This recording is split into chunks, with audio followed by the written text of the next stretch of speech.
welcome to the Dragon Month. My name is Ebube, and you are listening to Popcorn for Dinner. The Dragon Month might silently be the most dangerous place in the world, right alongside the Dragon Pit in King's Landing, though I don't really see anybody trying crazy stunts over there. The Blacks are confused this episode, the Greens are confounded, and things are only going to get more intense from here in the second episode of the second half of this season. It only makes sense that I turn to my own trusted advisor, Afam, to figure out if anywhere is in fact still safe in this realm. So, Afam, how are we feeling about the build up? What is going on in this place? Are we safe? What's next? I think the only people safe is the Red Kraken because he is biding his time to join this conflict that has obviously started. Dalton Greyjoy was mentioned earlier in this season, and it seems he might become more important later. Who knows when? But Yeah, I guess it this was this also this mentioned episode, this episode. yeah, they like to plant their seeds, don't they? In this show, Yes, they do. That's Theon Greyjoy's ancestors for all my Game of Thrones watchers. But it's good to be back at season 1 episode. Is this 6 or 7? this is episode 6 now. Yeah. I can't believe there's only 2 more to go. I think we have to probably wait another year and a half, 2 years. Yeah, year and a half most likely. It's crazy. I don't know. Well, hey, we know that Dunkin' Egg has been announced, right? So Yep. this will probably finish before then. So if Yep. they're planning to start that show in 2028, Yeah. and we have some ways to go. Depends on how many seasons they're doing in this show. Yeah. But hey, you know what? Speaking of seasons, season 4 of The Boys has officially ended in the absolute most diabolical way possible. And our diabolical crew has given us their full take on everything that went down. Don't worry, despite everything we just said, Afam and I will still be here as long as dragons roam the skies and beyond. But there's going to be more since we're also going to be covering Industry, which is returning for its third season in early August. We're very excited about that one. And you know what? We might actually have a surprise follow up episode for something we loved and covered recently down the pipeline. So stay tuned. And is this cinema crew is going to be returning with some much needed takes on summer flicks, including the new Deadpool movie. So keep an ear out for that too. There's quite a lot coming. This is just the year of content, I suppose. So yeah. But what is on our council docket today? What Well, do we have before to we get discuss? into the docket, reading the minutes from the last meeting, Oh, we have minutes. Oh, here we yeah, go. I think I'm about my job. This Love is it. actually a special episode because this is the 300th episode of Popcorn for Dinner podcast. Boop, boop, boop, bro, Yes, it bro, is. bro. Yes, it is. Yeah, so this is our 300th episode. So just a shout out to everyone who's listened, liked, subscribed. Um, and yeah, good stuff. Together we made it. Like literally. Okay, vocals. Yeah, actually, yeah. I'm not even supposed to be doing that here, but yeah, it's quite amazing to be honest. 300 episodes is a little wild, especially when you think about how long it took to get here. So thank you so much to everybody who's been listening, everybody who's been watching. Yes, YouTube people, I see you, and I care about you. Um, I definitely think the shows that we're covering right now are really, really fun. It's really a good time to be watching TV and to be interested in stories because honestly, some of them are really great. And I mean, at the time of this recording, the Emmy nominations were just announced. I found some of those pleasing, some of those maybe a little confusing, but either way, it shows that we're sort of in a place where there's something for everyone, I guess. And I'm personally glad that the Bear, The Crown, and Shogun got nominations. So I think Shout out to Shogun Mary might be one Persona. of the most nominated shows. I think it has like 26 nominations or something like The that, Bear. which is insane. Yeah. Definitely looking forward to that. I feel like only like those are the kinds of numbers you hear for stuff like Succession and House of the Dragon and Yeah. maybe Ted Lasso. I don't know, but yeah, it's really good to see. Yeah. Um, but yeah, how do we feel about the beginning of this episode? This started a little bit away from home. Ah, good. So you're finally you define home as the blacks, so that's good. That's good. Thank you. We'll make an ally of you yet, but I it was a good. appreciate being acknowledged. It was a good start. We start off in the small council. Am I making that correct? Or am I missing a scene? We start off in the small council of the blacks, Hmm. um, with the new small council, I guess, by the end of that scene, because a little someone got fired. Allison lost her job as who knows what on that Like council. the blacks or the greens? The Greens. Wait, didn't we start off with the Greens? Yeah, Sorry, we said we yeah, start the off with the Greens. blacks. Oh, yeah, we Are you did. thinking of a different scene? Oh my god, I'm thinking of the second scene. Shit. Oh, Okay, okay. so the first scene was Corley's staring over the table at Dragonstone, Hmm. wearing his hand up the kingpin, and then Yeah, he really Rhaenyra's reported for bright duty. ideas coming. Sorry, what did you say? He really reported for duty. Yeah, he did. Shout out to Bela for getting him to get off his lazy, oh, not lazy ass, his mournful ass. Yeah, he was Um, grieving, yeah, he's grieving. and he's I'm bitter. grieving. I feel like I'm finally starting to leave Rook's Rest, but I'm still kind of there mentally, sort of. Um, I can understand that. yeah. I don't blame you. But you know what? Since you mentioned Rook's Rest, very interesting to see Aemond in charge, huh? It And how is he does things. I it mean, is wow, what a contrast. it is very interesting, and I think the funniest, not the funniest, but one of the things I found out of this episode that was so crazy was how Aegon was like, I don't remember anything. I don't remember anything. When that motherfucker clearly remembers everything that Yeah, happens. he's like, please don't kill me. Like, please, I'm begging you, do not kill me. And it's wild that uh, he has the presence of mind to do that. That yeah, just shows you how insane Aemond is. yeah, I think, the whole Aemond thing is like, he says later in the scene that, he says, my uncle is a challenge I welcome if you dare face me, right? And Daemon is quite a bad influence. Daemon is clearly a big influence on Aemond, but Aemon looks up to him in the same way that, like, how do I put this? Like, the way that Daemon created Rhaenyra, he also created Aemond in a sense, just like Alicent and Cole also created Aemond. I think in killing Jaehaerys and attempting to kill Aemond too, Daemon has kind of validated the concept of kinslaying in you mean Aemon's mind. Lucerys? Hmm? You mean killing Lucerys? No, in killing Jaehaerys, like when Daemon Oh, killed Jaehaerys, oh, okay. yeah, like Sorry, he I misread validated that. Yeah, that concept of kinslaying in Aemon's mind. Because remember when Aemon killed Lucerys, he was actually shocked, right? mm, And then we transition to Rook's Rest, where he's proud of what he's done. And yeah, I think part of that transformation is the fact that Daemon came for him too, and then ended up killing Jaehaerys. And it's like now this idea of killing family is just validated in Aemon's mind. I yeah, think this might be why he wears it with pride now.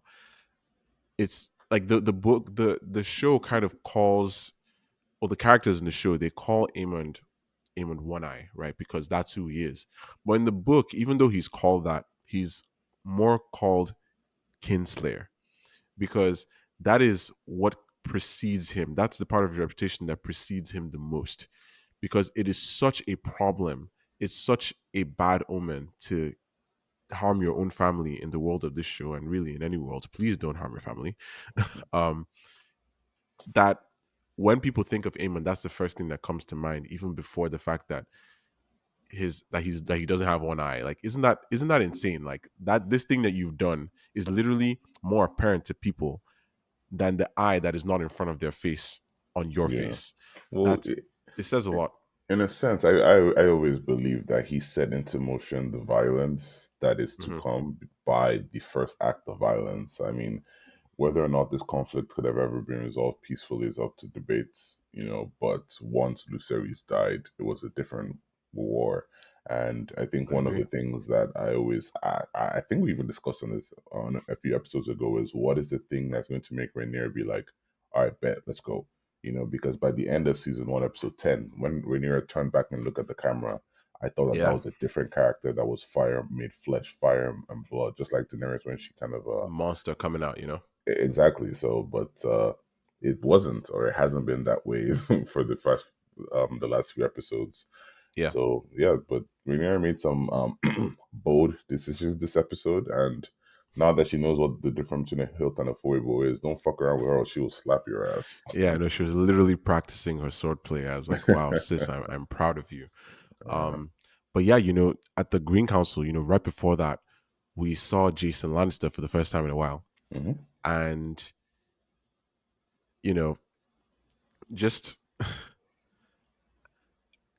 the guy he just never changes, it seems, right? You arrive at somebody's house and you start making demands, and then Hmm. you're saying, yeah, we have all our strength, but we're not going to do anything until Aemond shows up on Vhagar and he's like, he dares summon me.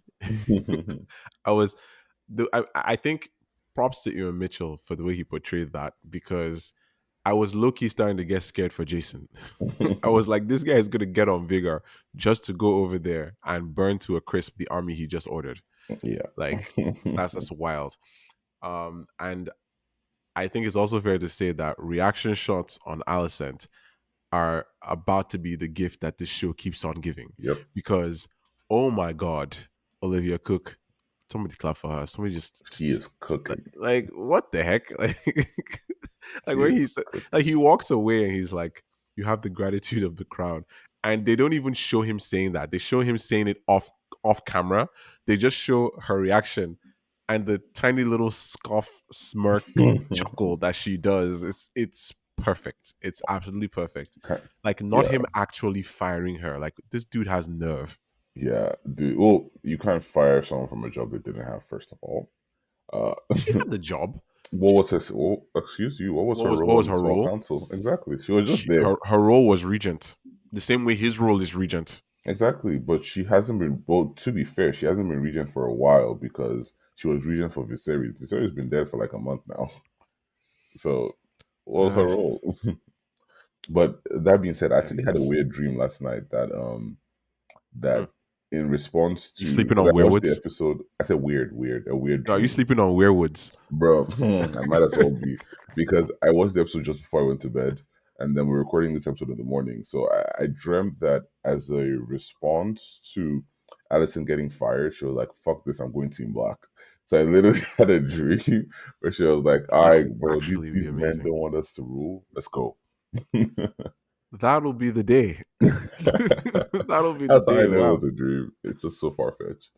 My goodness. But Team Black though, they are making moves, or at least trying to Oh make my god. moves, right? They're trying to Nero, do what are you something. doing, babes? What are you doing? I She's mean, look, she's trying to take action, and she's trying to guard her side, because this whole thing they've been saying since the beginning of the season, we don't have ground armies. That fact is starting to catch up true, with them. true. It's a problem. Like Super literally, problem. all the Greens need to do is fly Vigar over and then take Thailand and Jason's army, and just sail them over the Dragonstone, and everyone there is literally toast. Well, I mean, the only thing that they have is that the Sea Smoke still does have the biggest navy, but most of his navy Mm. is blocking out King's Landing. So, you Yeah, know, he's blocking the gullet, and that blockade is, you know, we've been hearing about its effects. We know that Rhaenys was patrolling that blockade. I'm guessing now Bela is probably the one doing that. Maybe Jaceres. Um, but I think it's cool that we're getting to see the effects of that in this episode, because I know casually listening to that, you might like people might not be thinking about the implications. They're just like, okay, this is a battle strategy, great. But it's more along the lines of they're cutting off supplies to King's Landing. And even when the nobles in King's Landing are going to be okay, the people actually on ground, the people who make the city run, they are starving. They mm, have no food. And as Ulf says in this episode, we're kind of tired of fish. Like there's just a lot of fish, and of course it's fish that they have. Like literally, there's they're next to water. Is the only thing they can get. People mm, keep saying specifically, "We want meat." Even last episode, when he saw Melis, what did he say? It's just meat. Like meat is on everyone's mind. It's right there at the front. Okay, so I think it's cool that the effects of the blockade are showing up in this way, and that the people are taking action. It's kind of becoming like an active story, right? I feel like those first four episodes were big build up. Like we started with, the immediate aftermath of Lucerys's death, and then Jacaerys gets killed, and then it's just like step up until we get to Rook's Rest. They dial it up to 11, maybe Mm-hmm. 12, and in episode 5 they take it down just like several notches. Like Mm. it's a slow episode, not a boring one, but just It's a a slow filler one. episode. Maybe on some level, some may Mm-hmm. say, but I think that it's the start of a new build up because now we're going up again, right? And judging by where this episode ends, the next one might have some interesting activity, interesting conversations, interesting meetups. Let's just put it that way. So I'm looking forward to that, and it makes me even more curious as to where exactly they'll end the season. Mm. So, so yeah, I think there's a lot to get from that. Viewers are in for a lot, I think, and they deserve it. They've endured a lot. They are Yeah. tired of Damon's visions. Oh my Like god. people are really tired of Damon's visions. Have you been Let, seeing the memes? let's jump into that one for this episode because we had another returning performance or stock footage. I'm not quite sure which it is, but Paddy pulled up again for But you see, another that's how good the episode. performance was. Like he did it so to the letter, right? That I actually wondered for a moment, like, wait, is this just like a re-recording of what he did in season one? Like, the man Yeah, is amazing. I'm starting to wonder if these hallucinations are just a meta way of the writer stylishly bringing back wonderful actors. yeah, Because come on, man, yeah. like this is top notch work. Like, give this man the Emmy. Just like I know he's not in this season much, but give him the Emmy. He deserves it, man. He deserves it. What a fucking standout performance from season one. I feel like ever since Viserys died, I feel like something has not that something has been missing because there've been other amazing performances that have carried the show. Especially a lot of Olivia Cook's performances, Alicent, and Thompson Carney as Aegon, but Paddy has been missed, and it's always nice to see Paddy come back, to see Millie come back. To see all these characters show up again on our screens. But Damon is I still agree. tripping. But He Damon is did dumb, making a something. fool of himself. He did something important though. He listened and he asked for help, and I think that is important Counsel. because he just needed a little witchy person to be his counsel, and not some dragon rider. Alice has it correct, honestly, Mm-hmm. because in the interest of sick irony, right? Allison discovered in episode 5 that if you hang around with a bunch of guys who are spending every waking moment trying to make it impossible for women to have power, they're probably not going to let you have power, Yeah, right? She yeah. kind of learned that the hard way, and she seemed to be having something like like was that a panic attack? Like she was just having like a silent crisis as the Mm. camera closed in on her, right? So I feel like since it's so hard to be a noble woman and it's so hard to be small folk, the easiest thing, honestly, might just be to be a witch. Just be on the fringes of society, right? Like honestly, you be peasant lady, noble lady, working lady, royal lady, they're all suffering. You know who's not suffering?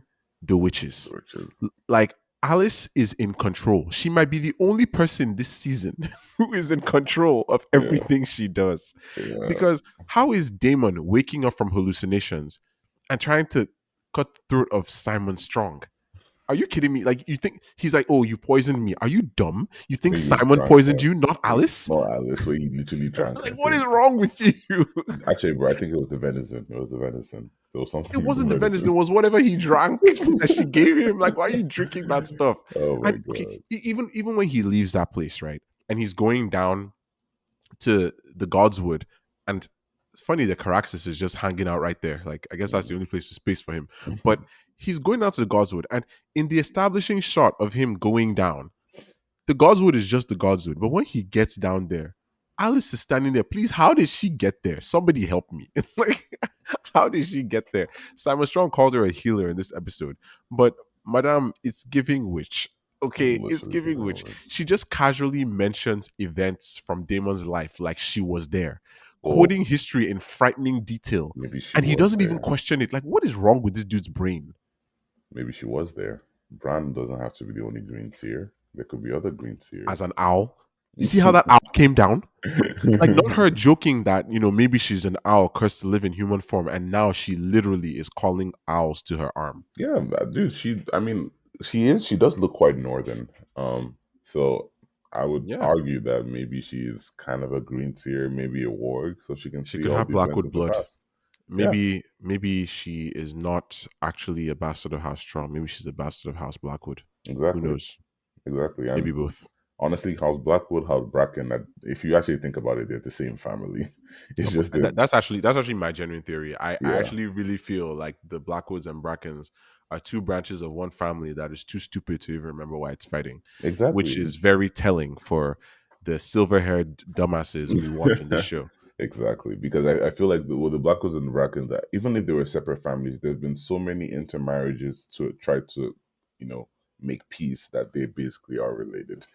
And it's Yeah. just if the Targaryens are not careful, they can turn into that. The only difference is the name. The same way, Yeah, the only difference is literally black or green. Like that's just yeah, that's just a exactly, it's just a camp at this point. You know. exactly.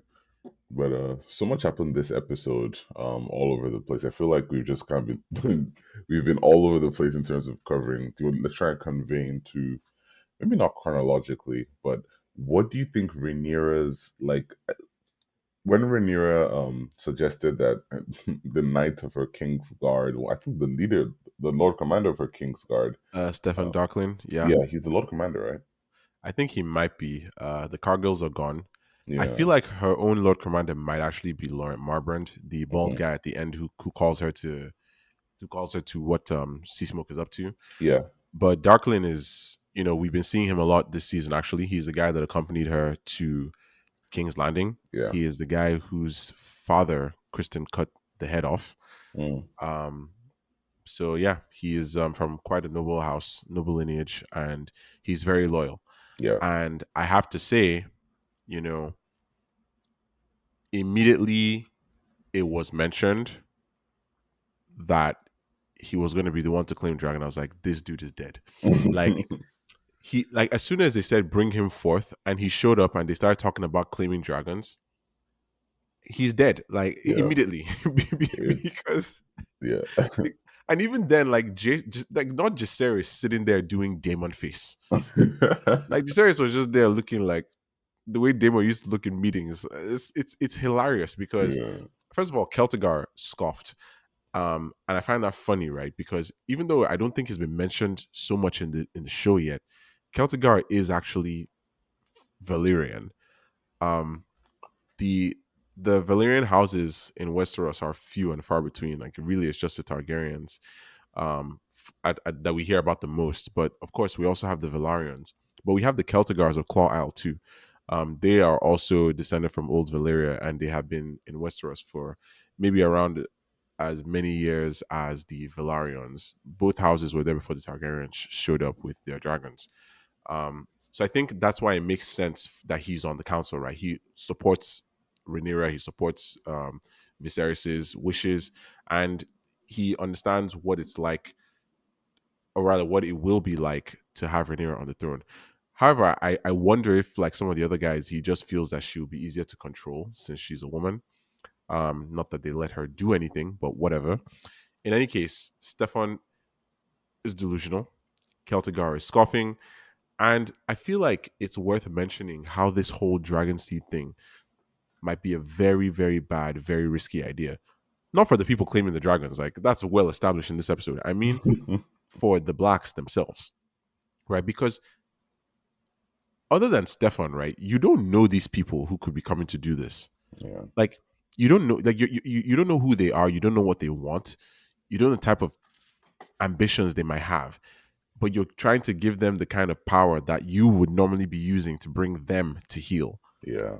Like, what happens if they turn against you?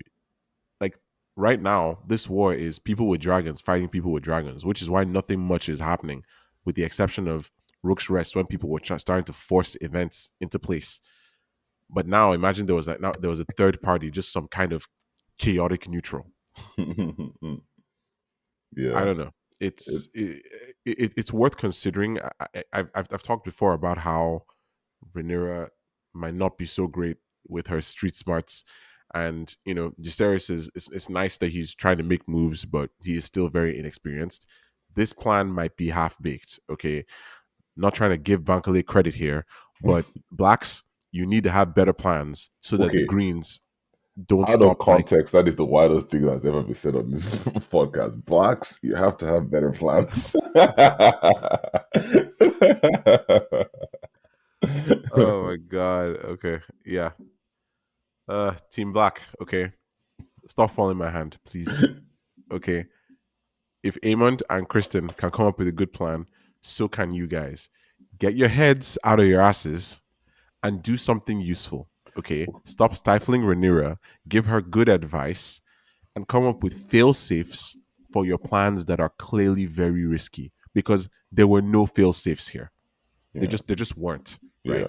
yeah. I don't know. What do you think? Well, how does one have field saves against a dragon? It's You like, ask the dragon keepers, right? It seems that singing in High Valyrian is the go-to means of summoning dragons, especially the older, wiser, more wizened ones, right? But never underestimate the dragon keepers, even though they use thin, crooked sticks to intimidate giant, fire-breathing winged lizards, right? And I should say, never underestimate the small folk either, for that matter. But I guess we'll get to that. Um, as Stefan was walking up to that dragon, is it just me or was he saying his prayers? but Like when he was standing there. I honestly believe he was going to do it because I think I might have forgotten this part of the book or whatever. I knew it ended in tears, but like when he was walking up to the dragon and he said, "I've done it." No, literally, thank you. Thank you. No, literally, if you hadn't already realized that this guy was cooked, his saying, I've done it, should have told you everything you needed to know. Because what? You did what? You didn't do anything. There's literally someone behind you going to Jerez, like telling the dragon to serve and to calm down. Like they're shouting to Jerez, they're shouting to Kiri, like, let's all relax. And Sea Smoke is somewhat relaxing, and you get there and you're starting to do hard guy. I feel like it's just hilarious the way they portrayed this because it's now looking like Sea Smoke was like, "You don't what? Me? you, you don't what? Me? Please get this guy out of my sight." So was that idea half baked, or was it just like because it just it opens up a can of worms on who can ride to, dragons? Because as you said, there's a house that is literally from Valeria, so I Mhm. would assume that maybe they'll be closer to riding the dragon. Or is it Maybe. just all just good PR that like Targaryen that like only us can ride the dragons, but low key it's Literally, just it like is. I mean, Jace said that in the previous episode. These are legends designed to gild them in glory, yeah, right? First of all, does Stefan even speak High Valerian? no, Like probably Rhaenyra not. says that his grandmother's grandmother, which wow, that's a lot of distance between that blood there. Yeah, Her name Ariana, um, she was she was Valyrian, right? But Stefan was showing way too much fear, like right from the yeah, jump. I think, he was clearly very scared. He how do I put this? Fear does not counteract bravery, right? And I think in a sense he was brave here, but he may not have been brave enough because I mean, not this guy reaching for his sword against the dragon. Like that was hilarious. That was actually you're hilarious. just doing what his reflexes just Yeah, grab your I mean, sword. I guess it's his training. I Yeah. actually wondered if they might try pairing him with Vermithor Mm. first, but I guess it made sense to go for Sea Smoke. Smaller dragons, smaller. And Seasmoke has been restless this whole time. Like I told you, my theory Yeah, is that this guy died. What's his name? Rhaenyra's first Lenor. husband, Laenor. Yeah, my theory was Laenor died at some Hmm. point. So I Seasmoke think has it's been possible. restless. Yeah, Yeah, I think it's possible because they have that bond, right? exactly. Um, and I think Exactly. that it's sad that one of the Dragon Keepers died. Yeah. But these people are prepared, right? And I think the show used this to reveal to us a very interesting detail. The Dragon Keepers carry obsidian on them at all times, Mm, dragon glass daggers to end their own suffering on their own terms if they're ever roasted alive by a yeah. dragon. That is very cool. It's an interesting detail because we know that um, you know, later on, several couple hundred years from now, questions are asked about dragon glass, right? And people start looking for it on this very island. So I think it's nice to show that people were actually using it for something up until this point. It's a nice link. Hmm. Speaking of links, Sea Smoke looks very similar to Drogon. To all of Daenerys' dragons, actually. What's up with that? Yeah, I don't. That's a cool detail. Like a Yeah, I very he's don't like a gray Drogon. remember who's the parents of all of Danny's dragons, but There are theories on this, right? And I figured we'd probably get to a point in the season where we could maybe delve into this a little bit. I yeah. know when we saw Rhaena being sent to the Vale, the three dragon eggs that were there, Well, there were Rhaenyra talked four. about safeguarding her future. I think three or four of them, but Yeah, basically, I know a lot of people were saying these are Daenerys's dragon yeah, eggs. I don't think so, actually. And the lore behind why I don't think so is too great to cover in this episode. yeah, But let's just say that there might have been a different dragon a little while back, not too long ago, but a little while back, whose eggs were taken to Essos and they might already be there. yeah, Though also they could be the parent of Daenerys' dragons could be Dreamfire, Helena's dragon, because yeah, that dragon also looks quite a lot like Daenerys' dragons and yeah, is massive already. Um, yeah. there could be a link there. Who knows? They're I think probably it's from the same Dreamfire. clutch. Her and Dreamfire and Sea Smoke. Yeah, yeah. Then that makes sense. That makes sense. But yeah, it was. I there's a character in the book of the main series who dies in a very similar way to the Darkland motherfucker who was like, oh yeah, I'm descended from blah blah blah blah blah. And his friends are fuck your Yeah, lineage. not that the Game of Thrones TV show told people about that, Yeah. but it's okay. Whoops. But yeah, It's it's okay, Benioff and Weiss. it's an interesting who can ride a dragon? Yeah, I really don't know. I don't think anyone fully knows, and I think even in the community, there's a lot of debate as to who can ride a dragon. But the show is leaning towards, man, maybe anyone can because that's what Jace believes. It obviously did not work Hmm. out this time, but Yeah, by the end of the episode, we hear some rumors that someone's on a dragon. So I guess we'll see who that is or what's going on there. it's wild how that happened because Yeah, it's Sea Smoke who just rejected someone too, yeah, right? I don't know. I don't know how they're going to show it, but I think the build up is a good choice. Also, but just randomly speaking of build up, Ramin is killing it in this episode. that's a given. It, I don't even it mention it anymore. It's like a given. he's just kill, like even especially the scene where Sir Stefan Darkling tries to claim Sea Smoke. That was great. Like I was really feeling tension in there. Even though Mm, like I said, as soon as this dude walked in, I was like, he's going to die. yeah, But not them really like playing with my emotions there. Like that yeah. She that spoke was breaks generally his something. neck. They even had Rhaenyra under her breath saying no. Because she cared for this guy, right? I've done And it. I think it's cool that she mourns him. Um and she has that grief. She's feeling stifled. She's feeling a little bit maybe inept. And on top of all that, you have dudes like Bartimaeus Celtigar walking around trying to tell her what to do, scolding her like a little girl, turning Yeah, around and slapping him. Yeah, I did not have that on my bingo card. yeah. It But that was great. That was was that was kind of necessary. excellent to watch It was if I'm being necessary. honest. Yeah, Yeah, like I hope it doesn't bite her in the ass somehow, but I kind of loved it it because definitely why is he will. so comfortable just scolding her? Yeah. Obviously, she reacts like that partly because she's annoyed about the whole Stefan thing, and it's not even just that the plan failed and that she has lost someone she cares about, but the King's Guard is dwindling. Hmm. Like I've been saying it, but the King's Guard in this episode, I think we lose like what two, maybe four Maybe. of them. Yeah. One for Like sure. Sorry, two for sure. And I think because in the riot, we should talk about what happened in the riot. But in the riot, the one definitely got stabbed, cut up. yeah, Leon Estamont, one of Yeah. the idiots that Aegon named to his Honestly. King's Guard. Yeah. Honestly, I didn't see it coming like that for them, but it's just a little ridiculous that you know this dude here. Okay, fine. Let's start from the beginning. Let's set the scene here.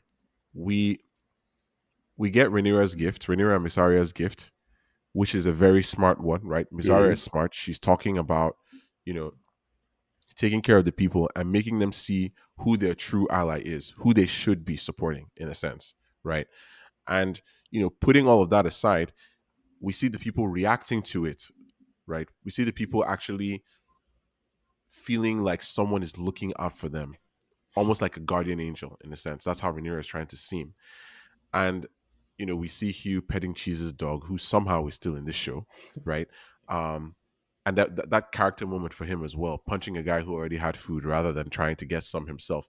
I Mm, think I think that's interesting to know that Hugh would do that. It shows his desperation, and it's kind of used as a proxy for everybody around him because people are really running mad here. So I think Alicent and Helena got seriously lucky, right?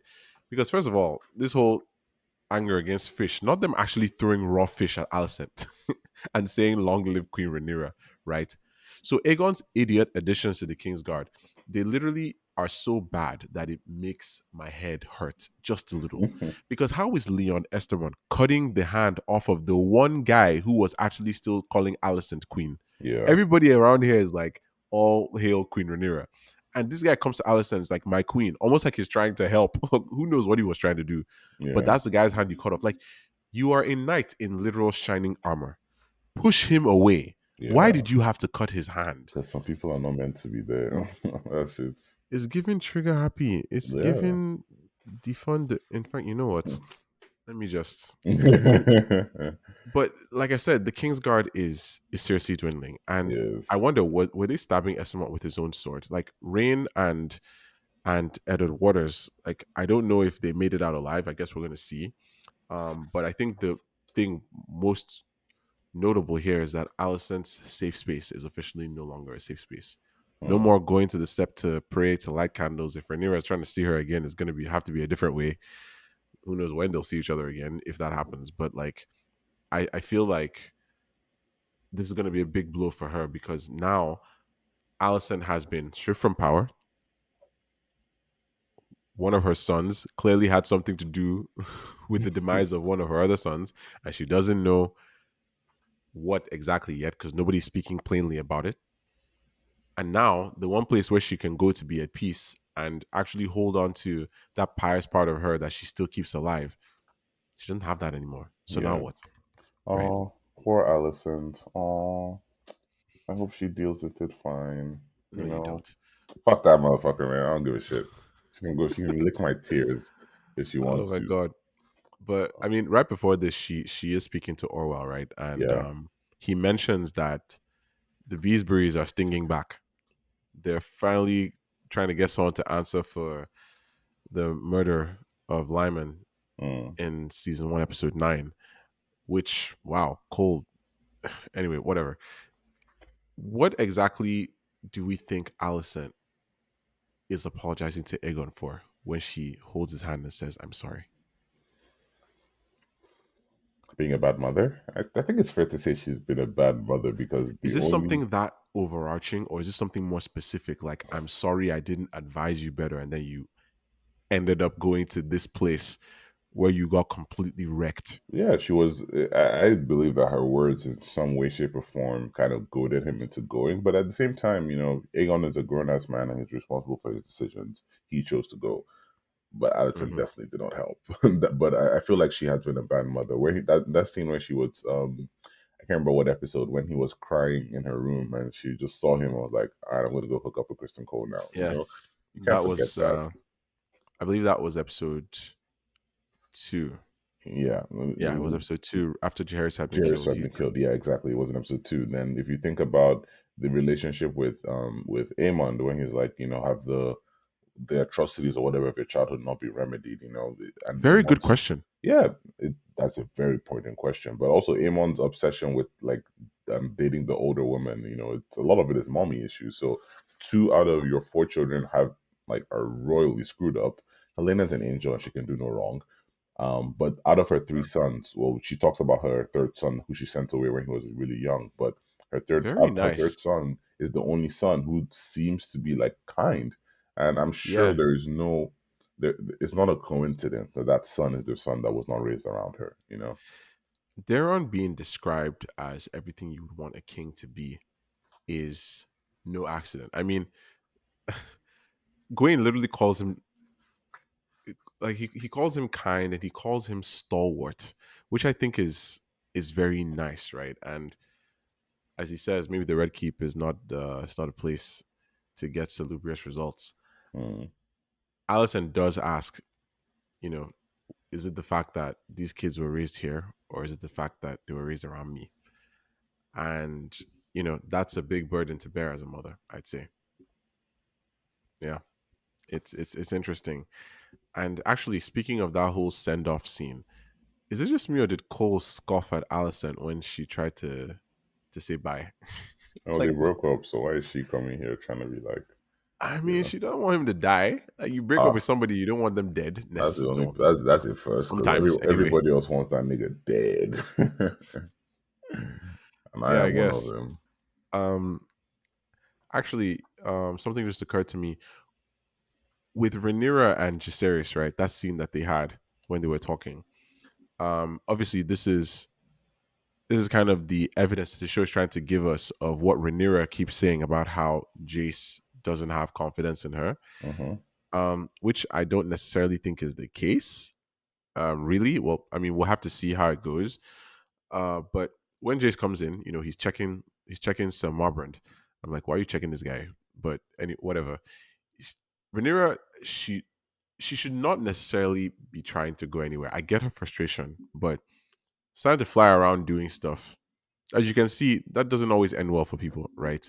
So I think that, you know, having Mysaria there, having that conversation is good for her, but it makes sense as well to keep Jaceres in the loop. If there's any chance that he's actually not trusting her or he's doubting her, as she says, it Mm. might be because she's not telling him everything. Like this whole thing to, work on the small folk and everything, that's probably worth sharing with the council. And I know that this particular council, maybe not them because, you know, they're kind of iffy, but you can tell Jaceres, you can tell Corlys, right? Corlys might even be able to make certain things happen with that, right? He has a whole fleet. So it's a good idea because sending them food is wise. You want to get someone's attention, address their pain points, right? And just when I was even thinking, looking at that little boat, like how many, I was like, how many people are expected to eat this food? I saw that there were several more of them. Like Yeah, this was well executed yeah. because it was executed by somebody who was actually thinking ahead, Misaria. So in the way of Team Black having good plans, this one we can give them. Like, well done. Okay. Less random dragon burnings, more appealing to the small folk. Please. Please. I know that they're probably gonna try this whole dragon claiming thing again. Who knows? As Rhaenyra says, nobody's gonna want to do it. But Corlys suggests Rhaena, and I don't know if that. I mean, obviously she's tried before; it didn't work out for her. Hmm. But Rhaena does see a dragon, right? Or she sees the effects of one in the Vale right before she speaks to Jane Eyre about it, asking why did you tell me there were no dragons around here, Games right? within games, man. Games within games, right? First of all, they had not dragons being indoors, right? I don't know if that was Stormcloud or Tyraxes just inside next to the bed, like just Just chilling. chilling. It makes sense, I suppose, because the area was hardly built to actually hold dragons, not like Dragonstone, or the Red Keep. But was the sea smoke that burned all those goats slash sheep, or was this some kind of different dragon? Like, I don't know. Maybe I'll keep my theories to myself for now, but I feel like maybe, probably, it could be a dragon that might be partial to mutton. But because clearly there a lot of sheep were burned, so Yeah, I don't know, I think it's wild because it's like it just because shows that they because don't it's a even know wild where all dragon. the dragons are. Like, have they lost? How do you lose track of a whole ass dragon? Because this is Hmm. obviously, yeah. It's even the what's her name, Alan, the ruler of the Vale. She has her ideas, but no one knows. So all this time she was talking about wanting a dragon to protect Sh- from. I guess she wanted one to guard against the dragon that they didn't know who was who was They affiliated didn't with. know. Nobody Um, knew about. I wonder if now that Rhaenyra knows if or not now that someone on the blacks knows. I wonder if mm. someone's going to try and claim whatever dragon that is allegedly. It depends. I guess we'll have to see if it returns to Dragonstone because I'm guessing it doesn't just chill in the area forever. But Yeah, there, as we've established, there are wild dragons, right? yeah. I do wonder if Rhaena is going to actually go to Pentos to be with Prince Regio. I feel like maybe this whole dragon sighting thing might make her think differently.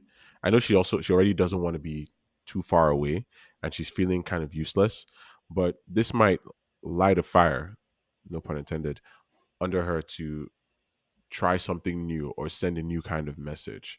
Mm, Um and maybe now she would kind of be in line still to be the heir to Driftmark. So we shall see. I mean, speaking of Corliss and Driftmark anyway, I feel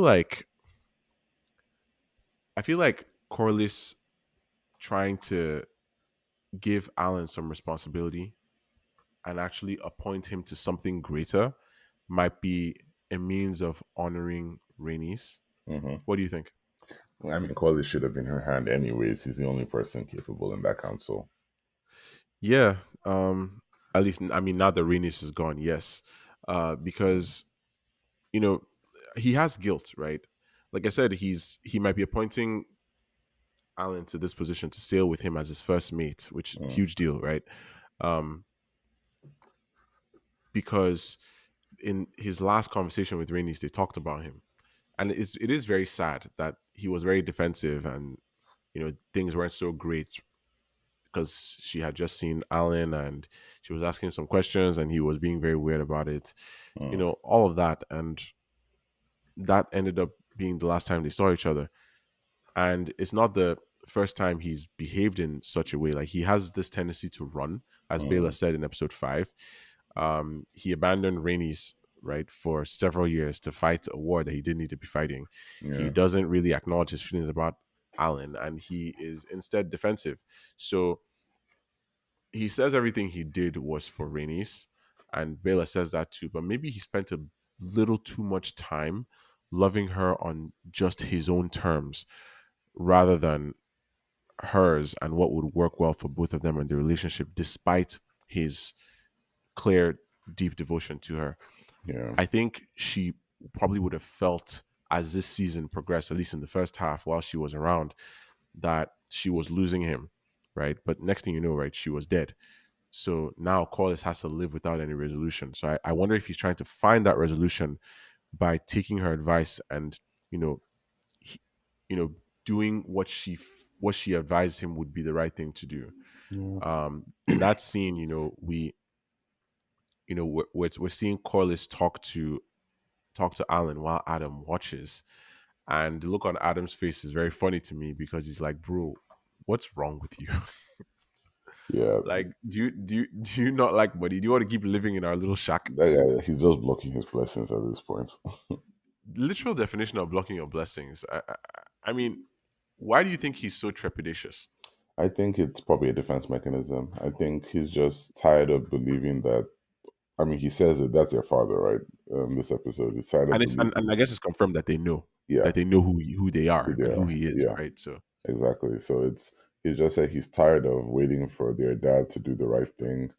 Oh, not the right thing, but to acknowledge them. So he's just kind of moving on, but it's kind of in a defensive way where now that their dad actually is reaching out to him, he's like, I'm good. Which is interesting because the mhm. other brother wants that and it's getting no attention.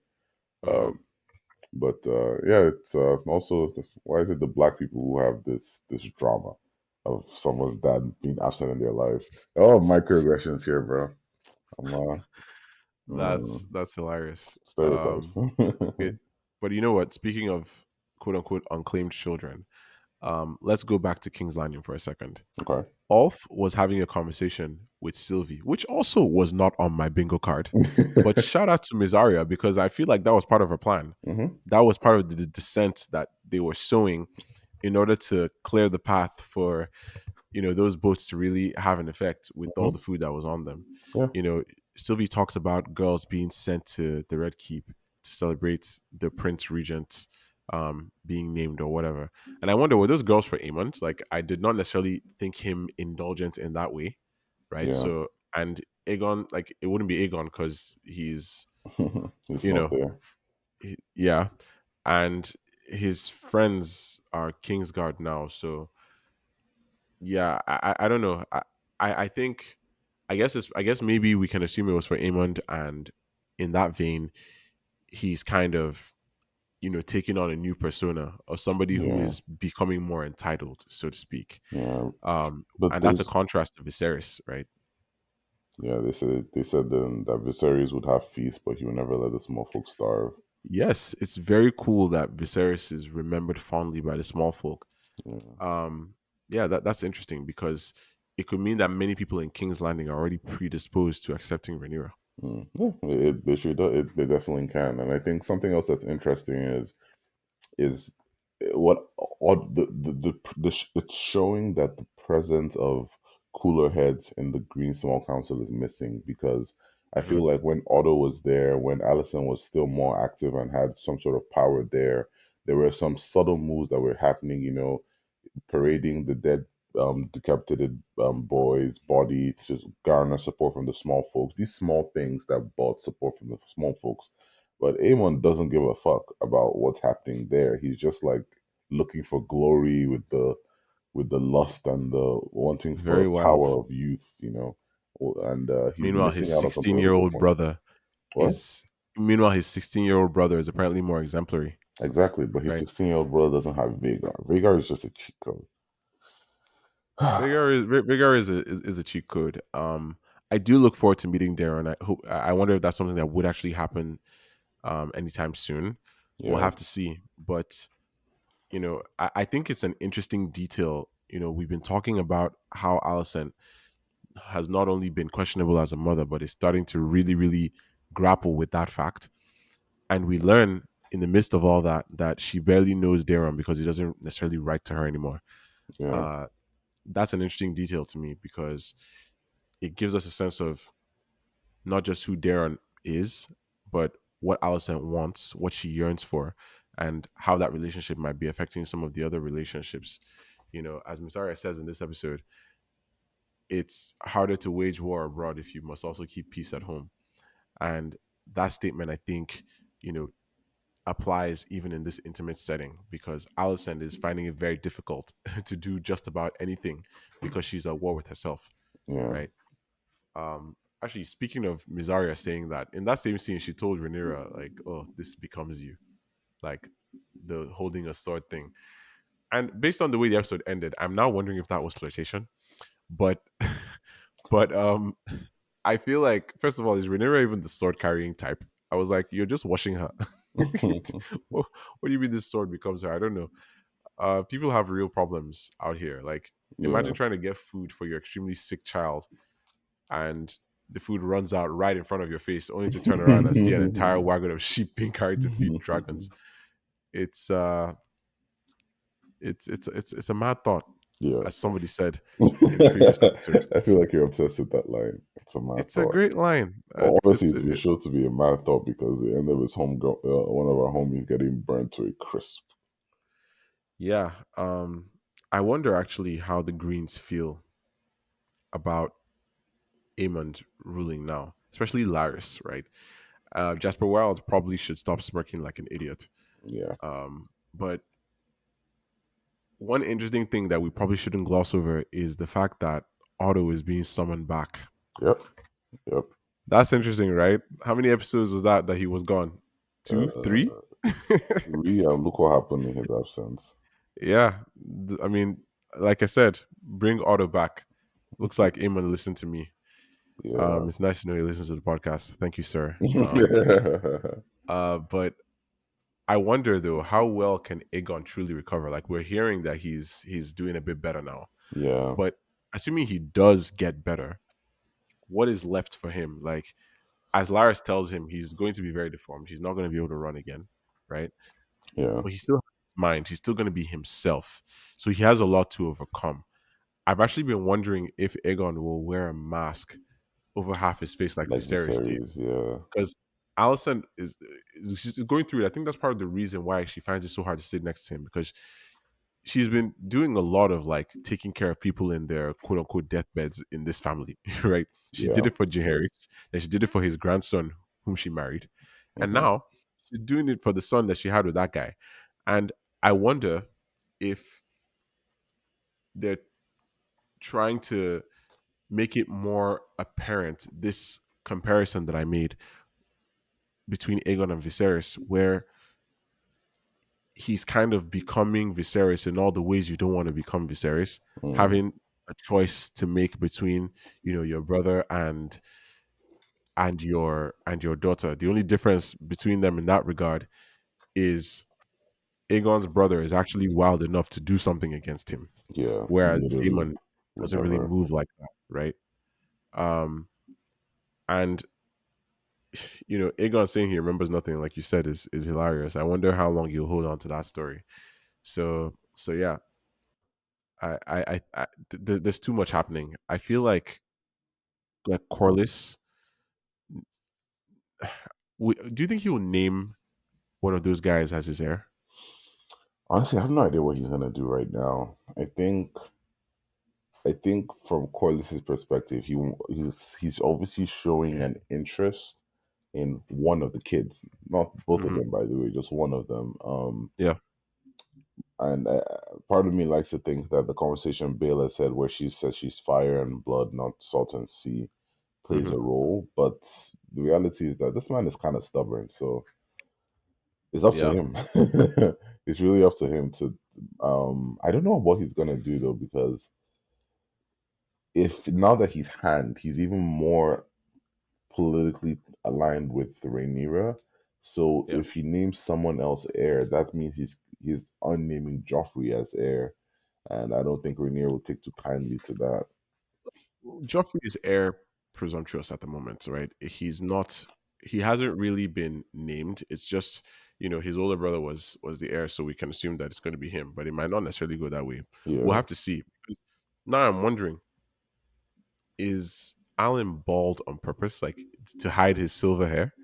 You know, we see that in this episode. We see him kind of like cutting his hair and everything, and it doesn't look like his hair is black. And if so, I think somebody asked us right earlier this week if there's a reason the the hair color of the brothers is different. Mm, I wonder. Maybe you know maybe Adam is Alan's brother, but not necessarily Corliss's son. Maybe they just share a mother together, right? yeah. And Alan has a different father, and Adam has a different father. And what if also that's just how it is, and those genes came through, but like you know Adam just happened to get black hair. It could be anything. I'm right Yeah. right now. I'm going to stick in the camp that they're both his sons, Yeah. until it's shown otherwise. Yeah. Um, but since we're talking about Adam, what he went through in this episode might be one of the biggest nightmares anybody could go through. Like, first of all, visual effects in this whole 10 out episode of 10. on point. This was some very, very specific, very detailed, amazing dragon action, like both on the part of Sea Smoke and even from Cyrax, as we see later on, right? They cut away from Adam and Sea Smoke off, and we don't know what happens after that point. At least we're not shown what happens. Um, but I wonder, why was Sea Smoke circling and then deciding to go for Adam? Like, is it because he started running? Was he seeking Adam out? Has he been seeing Adam watching him all these episodes? Like, Yeah. what's up with that? What do you think? Yeah. I can guess. Um, I can guess. But all I know is Sea Smoke has been lonely for a while. Or Yeah, maybe Sea Smoke has been hungry for a while, or maybe Sea Smoke is angered because they brought him someone who he deemed as unfit. It's a dragon. Who the hell knows what these things are thinking? um, yeah, because yeah. how can you be a dragon and see Vagar and be like, let me go attack, Vagar? Shout out to the series. Um, Shout out. but yeah, no one knows what the dragons are thinking. I feel like even the Targaryens, there's a scene where I think Danny was Drogon snapped at Danny in a very like aggressive way at some point. Yeah, it was the beginning of season 3, I believe. Yeah, I thought it was She even was like, four. "Oh, whoa, whoa, whoa." Yeah, so these dragons are animals at the end of the day, and the animal can like you and let you ride it from time to time, but who the hell knows what these things are thinking? So yeah, shout out to Adam because bro, I'd have had a heart attack. Imagine just doing your job and you see a dragon swooping and it's following you, it's hunting your ass. That's some Yeah. scary stuff, man. That's some scary Um. stuff. Yeah. But I Hunting. did like the fact, not like I love probably my best part of the episode was when Rhaenyra found out she didn't go to a council, she didn't go do anything, she just went to her dragon. I was like, bet, I liked that a lot. yeah, Yeah. She like. I had a feeling she would immediately fly out as soon as she heard that news. And as soon as Lauren Marburn asks her, "Should I summon your council?" she reacts with that silent resolve you're talking about. hmm As she leaves, like she's not going to be nerfed again by people who should actually be slapped. yeah, Um, and we get to see her actually doing something, and we see Jaceres running after her and not being able to catch her. His disapproving looks might start getting on people's nerves. So yeah. I don't know. Do you think it's justified? I don't think it's justified like that. I think he needs to probably relax. I think I think he's probably starting to take a few cues too many from the people around his mother. I Yeah, think he needs to have more faith in her, and he needs to, like, he says that she is both queen and mother to him. That's mm, good, but he needs to kind of have the confidence that that supposedly comes with, yeah. right? Um, But I don't think yeah, he's wrong, bro. They need Daemon. I mean, don't let Rhaenyra hear you saying that. Let me I'm gonna just literally slap my ass. because I mean she's getting allergic to that name, Demon, because he's busy fighting demons, right? Yeah. He's seeing Viserys like more than once in this episode, Oh and yeah, I he think, helped Viserys mourn yeah, Emma this showing us time. his grief for Emma is interesting, but Yeah. that can only be happening how Damon imagines it. We have to remember that because Mm, he wasn't there. All yeah. these visions, as they progress, we need to keep in mind that Damon's perspective is central no matter what we're seeing. Yeah. And actually, from here, we go on to find out that Grover Tully, the old man we've been hearing about since, is dead. I wonder who Fastball done Grover him. Tully, as Who's done Aegon him? called him. I mean, the line of Muppets is going to continue, right? Because George R. R. Martin has a serious sense of humor, right? The person succeeding him is his grandson, Oscar, whose brother is Kermit, and their dad, who died too early, is named Elmo, and the guy who just died is Grover, right? Like, I don't know how George R. R. Martin got away with putting the literal Muppets in this story, but I guess he did it in House Tully, and it's the metaphor for how people see them in general. I think it is crazy that Alice went there to off him herself. She's like, "Oh wait, the winds will move in 3 days," and then she just goes and kills the guy. And when Simon is saying it, he has this look in his eyes. Like, I'm wondering, like, does he know? He has to know, bro. Does he He think has to Damon know. sent her there? That's wild, bro. Yeah, he I, I has to I know. think I think that's a little crazy. I think when she Um, said wait 3 days in my head, I was like, oh, she's seen a prophecy of something that maybe, I don't know, Aemon is gonna trip and fall and die, or something like that. But meanwhile, she just said, wait 3 days because I'm gonna go kill this man. yeah, this episode has a lot in the way of advice, right? Damon seeks counsel. Aegon doesn't really seek counsel but gets it, right? Because he's also visited by Laris. And I think it's interesting that he's being comforted by another person with a deformity, one who actually shed tears for him. I feel like that's yet another thing that was not on my bingo card. This episode was kind of full of surprises, if I'm being honest, in terms of conversations and character pairings, because Yeah. there's a lot of advising going on in this episode, more than I hmm would have thought. Rhaenyra gets her fair share of advising too, right? From different people, some good, some bad, but mostly Mysaria. And let's talk about that final scene between Rhaenyra and Mysaria, right? Rhaenyra calling herself and Daemon two halves of a whole, each wanting to be like the other. First of all, before we even talk about what we learned from Mysaria in this episode, what do we think of this statement from Rhaenyra? Like, is this delusion or is this self Wait, awareness? which statement? The statement where she says she and Damon are two halves of a whole, each wanting to be the other half. I She's wanting something that the other one has I in terms think of it's low key attributes. valid, and I think it's very valid Okay, so you do because think it's self awareness, not I delusion. I mean, self awareness, Delulu, two sides of the same coin, you know. But I Fair think enough. that there is some truth to it because there's there is an element of that, right? Damon wants to be heir. Rhaenyra wants the agency that can come from being a man, and blah blah blah blah blah. I think Yep. there is something to that, and it's are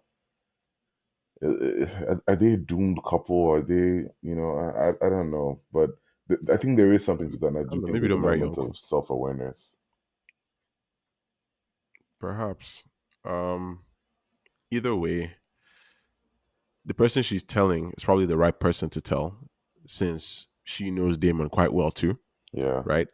Um, Rhaenyra's brothers have Laris, um, and Rhaenyra has Mysaria, and I think she's all the better for it. Hmm. You know, we learned the origins of Mysaria's scar in this episode. Yeah, that was.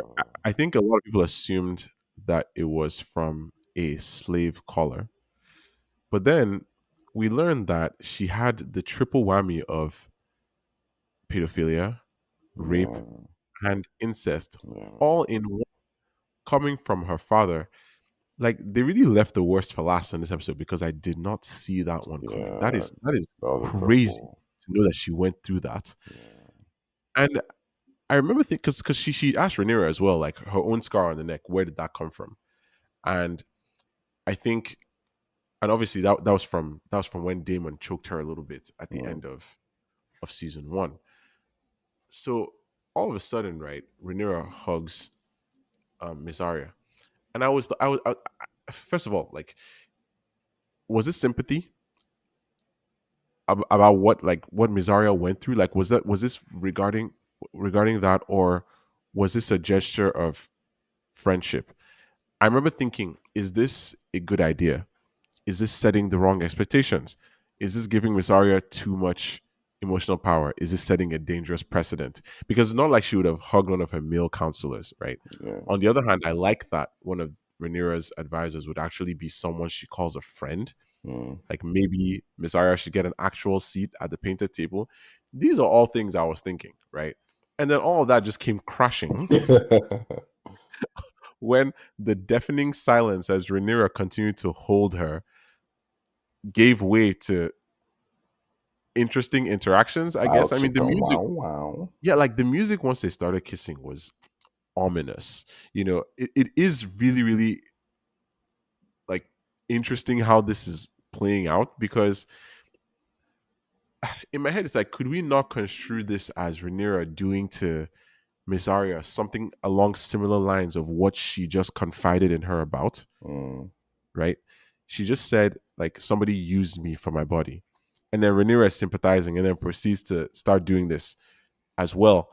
And you know the way like Rhaenyra's school of sexual intimacy is the Daemon school, whereas like you just take what you want because passion, right?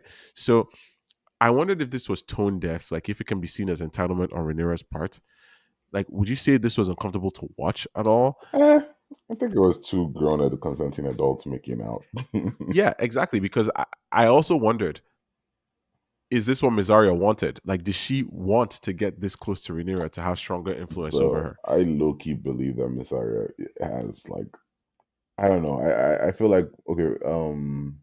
I feel like Misaria is maybe either inspired by Rhaenyra, so it's like likes her or is into her in that sense, or Misaria is out here playing chess while everyone else is Yeah, playing checkers, and she's just trying to move up to the next thing and ensure her role remains and blah blah blah. But it was something I did not see coming. But I think I just viewed it as two people who shared an intimate moments. I'm sure some this is kind of I'm assuming this is how Rhaenyra and Larry Strong started in some way.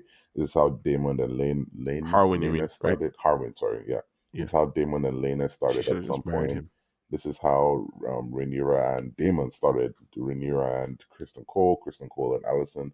I think these things typically come down to one moment, and then someone shoots their shot, and the other person is receptive. Mysaria looked receptive to me.